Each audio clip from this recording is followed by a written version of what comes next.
Tuesday morning எதில் மாட்டக்கூடாதுன்னு நினச்சிட்டே இருந்தோமோ கடைசியில் அதுலேயே மாட்டிக்கிட்டோம். காலங்காத்தால டம்னு கதவு தட்டிகிட்டே இருந்தாங்க.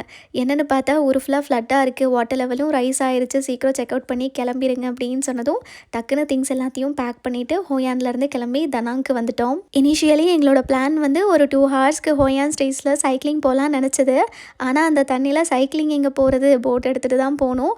ஸோ அப்படியே அந்த பிளான் ஃப்ளாப்ட். பட் அங்கேருந்து கிளம்பி தனாங் வந்ததும் லக்கேஜ் மட்டும் ஒரு ரூமில் வச்சுட்டு இங்கே இருக்கிற சைட் சீயிங் பார்க்க கிளம்பிட்டோம். எக்ஸ்ப்ளோர் பண்ணுறதுக்கு இந்த சிட்டிலையும் beach, night life, parties, cruise டின்னர்னு நிறைய இருக்குது. ஸோ உங்களுக்கு ஒரு 1 or 2 days கிடச்சிதுன்னா இங்கே சுற்றி பார்க்குறதுக்கு சூப்பராக இருக்கும். பட் எங்களுக்கு இங்கேருந்து ஹனாய்க்கு நைட் ஃப்ளைட் இருக்குது. ஸோ கொஞ்சம் டைம் தான் இருந்ததுனால ஃபஸ்ட்டு மார்பிள் மவுண்டெயின்ஸ் பார்க்கலாம் அப்படின்னு சொல்லி போனோம். இங்கே பார்த்திங்கன்னா வியூஸ் பார்க்குறதுக்கே பயங்கர ஸ்டன்னிங்காக இருந்தது. அண்ட் இந்த கண்ட்ரியில் 2 சிட்டி எக்ஸ்ப்ளோர் பண்ணிட்டோம். ஸோ பார்த்த வரைக்கும் எனக்கு ரொம்ப பிடிச்சது என்னென்னா கிளென்லினஸ் தான். இங்கே ரோட்லேயும் சரி, டூரிஸ்ட் பிளேசஸ்லேயும் சரி ஒரு குப்பை கூட பார்க்க முடியாது. பப்ளிக் டாய்லெட்ஸ் கூட ஹோட்டலில் இருக்கிற மாதிரி அவ்வளோ க்ளீனாக இருக்கும். இன்கேஸ் நம்ம டாய்லெட்ஸ் யூஸ் பண்ண போகிறோம் அப்படின்னா நம்ம போட்டுட்டு போகிற செருப்போ ஷூவோ அதை வெளியவே கழட்டி வச்சுட்டு அவங்க கொடுக்குற ஸ்லிப்பர்ஸ் போட்டுட்டு போய் தான் வாஷ்ரூம் யூஸ் பண்ணணும். அதே மாதிரி எவ்வளோ டிராஃபிக்காக இருந்தாலும் ஹார்ன் அடிக்க மாட்டாங்க. ரோட்ஸ் எம்டியாக இருந்தாலும் சிக்னலில் வெயிட் பண்ணி தான் போகிறாங்க. இது எல்லாத்தையும் தாண்டி டூரிஸ்ட்டுக்கு சேஃபான கண்ட்ரியா அப்படின்னு கேட்டிங்கன்னா 100% சேஃப் தான்.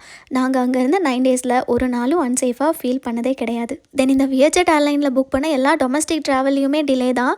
அன்றைக்கும் ஒரு 1 hour டிலே பண்ணதுனால எங்களோட அடுத்த நாள் பிளான் ஃபுல்லாகவே கொலாப்ஸ் ஆயிருச்சு.